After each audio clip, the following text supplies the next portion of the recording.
टक्केवारी माहिती निवडणूक आता अंतिम टप्प्यात येत आहे। यामध्ये ज्या दिवशी मी फॉर्म माझा परत घेतला त्या दिवशी रामकृष्ण बाबा पाटील साहेब, संजू बोस्ते, सर्व आमचे जिल्हा परिषद नगरसेवक, सभापती, नगराध्यक्ष या सर्वांच्या साक्षीने आपण त्यावेळेस बोललो होतो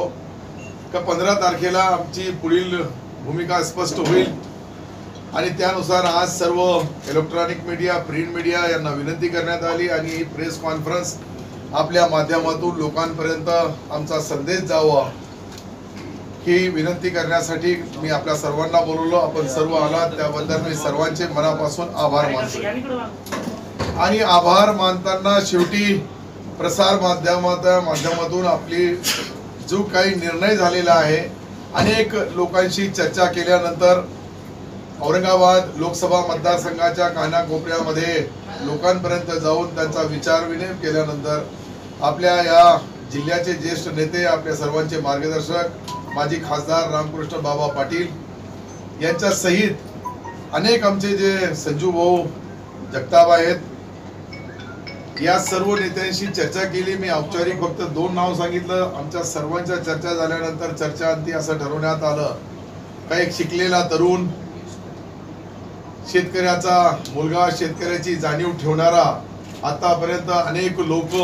विमानाने दिल्लीला गेले, पहिल्यांदा कोणीतरी औरंगाबाद मधून ट्रॅक्टर घेऊन दिल्लीला जाणारा आणि तो आहे हर्षवर्धन जाधव यांना आम्ही सर्वांनी असा पाठिंबा जाहीर केलेला आहे। सर्व मतदारांना आम्हाला मानणारे, आम्हाला सोबत घेऊन जाणारे, आमच्या सोबत राहणारे, गेल्या 36 वर्षापासून मी काँग्रेसचा कार्यकर्ता म्हणून अनेक वर्ष काम केले, परंतु काँग्रेसने केलेला अन्याय आणि त्याला वाचा फोडण्यासाठी आमच्या लोकांनी जनतेसमोर जाऊन पुढची स्ट्रॅटेजी, पुढची निवडणुकीचं नियोजन कसं करायचं हे सर्व ठरवून हर्षवर्धन जाधव हे एकमेव असे अनेक वर्षानंतर मला वाटतं मोरेश्वर सावे एकदा अपक्ष खासदार म्हणून कोणाच्या पक्षाच्या भरोश्यावर निवडून गेले होते। आता आम्ही सर्व पक्षीय लोकांनी, सर्व जातीच्या लोकांनी, सर्व धर्माच्या लोकांनी एकत्रित येऊन एक निर्णय घेतला की या वेळेस परत एकदा अपक्ष म्हणून आपल्या या जिल्ह्यामध्ये ज्याला हिंदी येते, मराठी येते, इंग्लिश येते आणि जो एक अभ्यासू व्यक्ती आहे, जो पोस्ट ग्रॅज्युएट आहे आणि शिकलेला आहे आणि सर्व धर्म समभावाला, सर्व जाती धर्माच्या लोकांना सोबत घेऊन जाणार आहे, त्याला आम्ही आमचा पाठिंबा जाहीर केलेला आहे। आणि आता उद्यापासून सर्व स्ट्रॅटेजी या मतदारसंघामध्ये आम्हाला मानणारे, आम्हाला जाणणारे, आमच्या सोबत अनेक वर्ष ज्या लोकांनी काम केलं, सर्व मित्र परिवाराला, सर्व दोस्तांना, सर्व विश्वासातल्या कार्यकर्त्यांना माझी विनंती राहील का आपण सर्वांनी आपापल्या पर्यायीने खारीचा वाटा का होत नाही तो हर्षवर्धन जाधव यांच्या पारड्यामध्ये टाकावं आणि जेणेकरून एक इतिहास, एक नवीन क्रांती आपल्या या औरंगाबाद लोकसभामध्ये घडवावी हीच आमची सर्व कार्यकर्त्यांना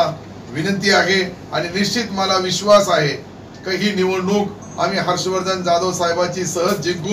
जिंकण्याचा संकल्प केलेला आहे, मनामध्ये खूणगाठ बांधलेली आहे आणि याचे परिणाम निश्चित विजयामध्ये 23 तारखेला मतदान होईल आणि ज्या वेळेस मताच्या पेट्या उघडतील त्यावेळेस या जिल्ह्यामध्ये संदेश जाईल का काँग्रेस पक्षाने ज्याला नाकारलं त्याला सर्व काँग्रेसच्या लोकांनी निवडून देण्याचा संकल्प केला आणि निश्चित ते विजयी होणार। साहेब, हर्षवर्धन जाधव म्हणतात माझं मत